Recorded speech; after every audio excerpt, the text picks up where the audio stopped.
The 2019 federal election campaigns commence. I'm Marco Perri. Welcome to the Perri platform.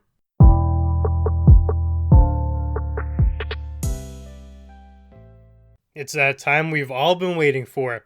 Campaigning for the 2019 federal elections begin today.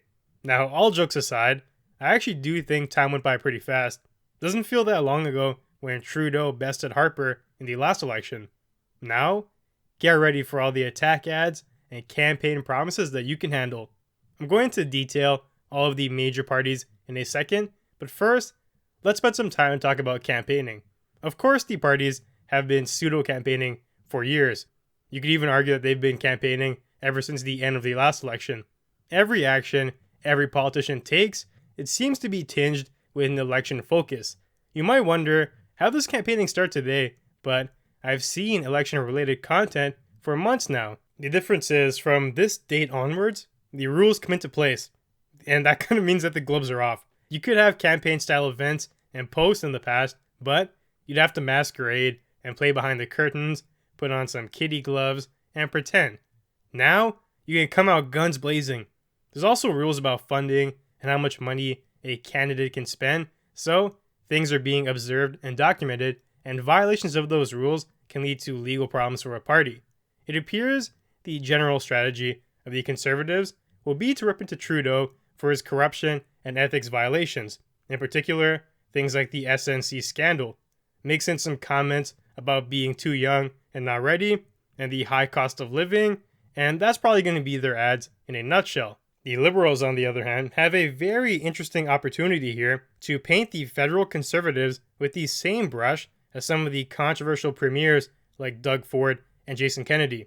This is a reason why having a loose cannon premier represent your party is not a good idea so close to election time. Their terms, the premiers, Ford and Kennedy, have been plagued with public disapproval and cuts to everything. I would expect a couple of Liberal ads to point that out and also try to draw a connection there. If that's what these premiers are doing at the provincial level, what would a federal Conservative leader do? It's a pretty effective attack strategy, I would think. They'll probably also touch on Scheer's lack of a platform, and the comical thing to me is that this election, the main platform for the Liberals is that they're not the Conservatives. For the Conservatives, it's about them not being the Liberals. That's honestly the selling points for the parties. It's not so much about premium ideas and policies, what they're going to do for Canada. This time around, it's instead why Canada would be screwed sideways with the other leader. It's not the best way to conduct an election, not the best approach if you ask me, but that's how things are shaping up. And now that the election campaigning is officially beginning, be prepared to see some smear remarks and attack ads and all these things reaching new levels. As a neutral spectator, or even as a spectator in general, it will be quite amusing. So now let's move on to the party profiles. There's really 5 players here, but only 2 of them really matter when it comes to who's going to win. The 2 potential candidates are Trudeau and Scheer, the Liberal and the Conservative parties. The other 3 are the PCP, the NDP, and the Green. Those 3 are smaller parties, and their odds of winning are microscopic, but I'm still going to address them though. And let's start with the People's Party, who was led by Maxime Bernier. He kind of catapulted onto the stage after his problems with the Conservative Party. He was up for leadership versus Scheer, and he lost. He didn't like the way the Conservative Party was conducting themselves, and so he creates his own party. You can kind of view them as the super conservative party, and they have some interesting policies, but Bernier, I feel, makes some mistakes and alienates a lot of voters by doing things like denying climate change. He's openly said that, and he stands by it. Not the smartest thing to do in 2019, especially when a lot of voters are very conscious about the environment and they want that to be a concern that's addressed in these elections. He takes a very populist approach to a lot of issues. He's anti-mass immigration, anti-illegal immigration, but he's for immigration in general, and that's a very important distinction to make. Bernier has a lot of strong policies, and unlike Trudeau and Scheer, he's actually come forward and listed out what he wants to do. He's given ideas, and he's trying to run on those to some extent. He's also running on the whole populist movement, but to be fair, he has a platform and he has advertised it. I don't think he's going to do too well in the elections For me personally, he's not even an option because of the denial of climate change. To me, it's baffling. The scientific data is there, and even if you're not in favor of climate change, you can still be pro-Earth, and those things go together. What we're doing in the oceans, overfishing, destroying habitats, it's not smart. What we're doing to the forest, it's not smart. Burning down trees, stuff like that. The fact of the matter is that the Earth really has a bunch of these finite resources. We cannot pretend that they are infinite. If we do that, we end up destroying the prospects of the future generation. Right now, the short-term goal should be preserving our finite resources to last as long as possible, and after that, the ultimate goal should be to move completely to renewable resources. If we can't do that, then the time will come when the Earth exhausts itself. We don't want that. So yeah, that whole issue doesn't sit well with me. And as a result, I don't think Bernie's going to do well because I'm sure it does not sit well with a lot of other voters. Now we move on to the next party, the NDP, and that's led by Jagmeet Singh. The NDP has been a party that's floated around. Their popularity has gone up sometimes, down sometimes, and this election, they're actually looking like the weakest of all five, even below the Green Party. From my perspective, the NDP is, you could say, not exactly, but they kind of rival and mirror the PCP. They're the super liberals, and their roots are heavily tied to things like communist ideologies, and it's very distasteful, and you can see that in their polling numbers. One thing is clear about the NDP. They hate rich people, but I'm not too sure that means the same as loving poor and middle class people of Canada. It's a big distinction to make, and I covered it in my last video. They're all for these superimposed taxes on the super wealthy, but they fail to realize that things like that also come with vast negative consequences. The people who they want to tax at rates of 70 to 80% are probably the least vulnerable in all of Canadian society. Do they really believe that those people are going to sit around and give up that much of their money? They're millionaires and billionaires supposedly. No, as we've seen time and time again, they will find ways to bend the laws and avoid tax. Maybe that means even leaving Canada. Now what happens? You are left with even less tax revenue than you had before. And it's funny, a CBC article I was reading recently highlighted this plan by the NDP. We're going to put a super tax in and we can gain, I believe it was $80 billion of extra revenue. It's so asinine because one thing that was even noted in the CBC article is that is a maximum. That is the cap if all things go according to plan. And they still had to note that it is very unlikely that it plays out like this because, as I mentioned, rich people have resources. If you make things unreasonable, they're going to find a way to leave, counteract that, and not pay the taxes. I do believe in the rich paying their fair share, but in Canada, they've been doing that.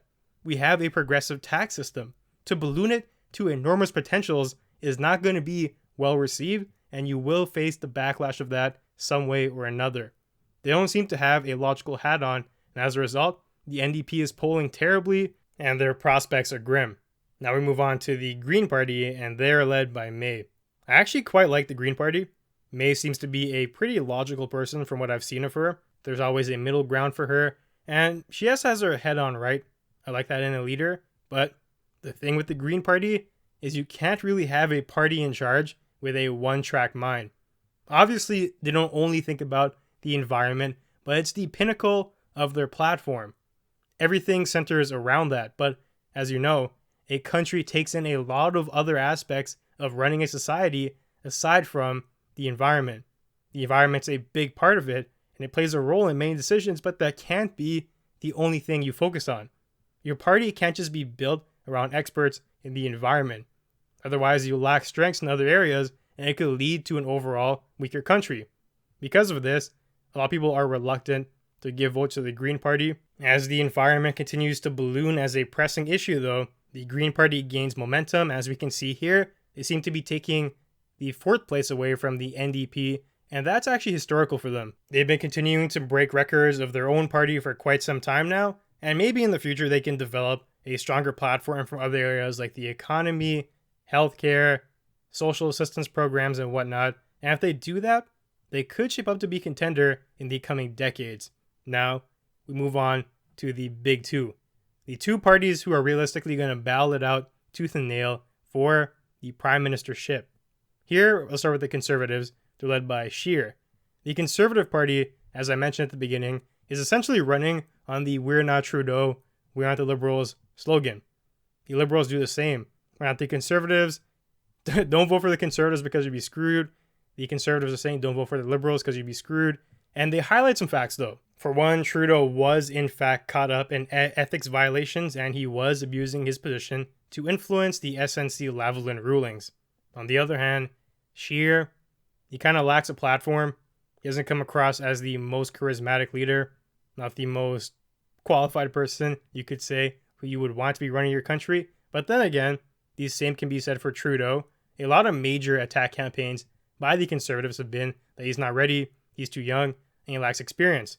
A lot of those things are very true. He comes from an art teacher background, not really much history in politics, and it's nepotism at work. A lot of the reason why he became the prime minister is because of his last name. His father, he kind of rode on the coattails of that, and that's obviously bad for politics. So there's a lot of things going both ways here. If I had to describe both of these parties, the Conservatives right now are positioned to try and alleviate some of the extra costs that were added to Canadian lifestyles, like the carbon tax and whatnot. They're running on making things more affordable, reducing taxes, things like that, and they want to try and improve the economy. That seems to be their angle. The Liberals are adding things in, like the environment on their side. They're running against cuts. They're using things like Doug Ford and Jason Kennedy, who have cut tremendously in their respective jurisdictions, and they're saying, we don't want to be like that. We want to give you more stuff. Sometimes it's going to be labeled free, but it won't necessarily be that. It might come via taxes and whatnot. So really interesting, but all of those things, what they should really be campaigning on more so. Like those are positive campaign points, real policy they can talk about, but all of those things are underlying their premier slogans, which as I mentioned numerous times now, is that we are not the other. That's really what's going on here. Scheer is not Trudeau, Trudeau is not Scheer. Very obvious, but that is the pinnacle of what they're going for. In my opinion, it's kind of disappointing. That's how things are playing out here, but maybe things will change. The election is fast approaching.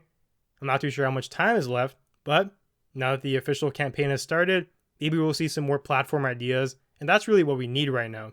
So now, very quickly, I just want to move on to my predictions for this. I've been giving my thoughts on the election matter for quite some time now, and I remember saying during the midst of the SNC scandal that I thought the Conservatives would steamroll the Liberals, and I said that based on two potential possibilities that I saw.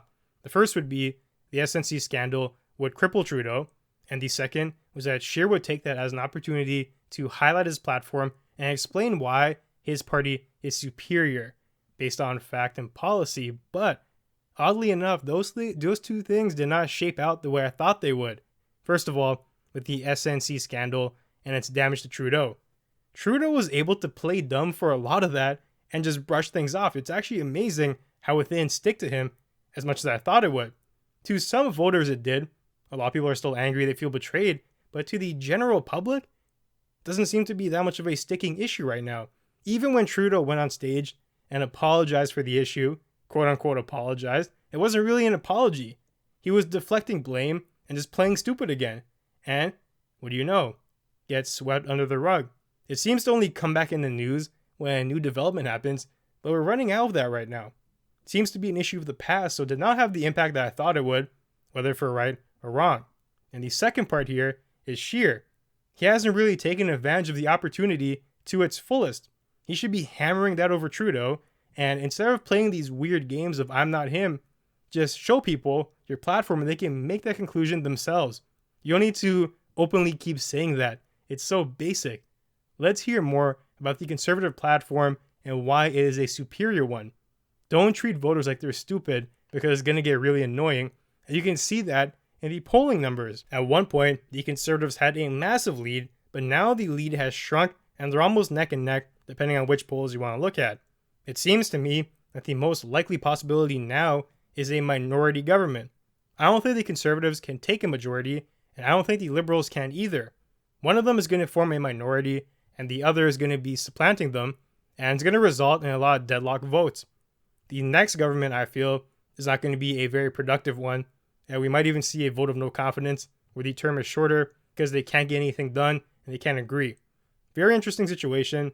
Right now, it's very close to call. Closer to the actual election, I will give a further analysis of what's going on and who I think is going to win. But right now, very close. It can go either way. So let's see how the campaigning goes. So that's about it for today. Thanks for joining me on the Perri platform. If you enjoyed the content, be sure to leave a review and share. And you can find me on Twitter at Perri Platform. I'll see you soon.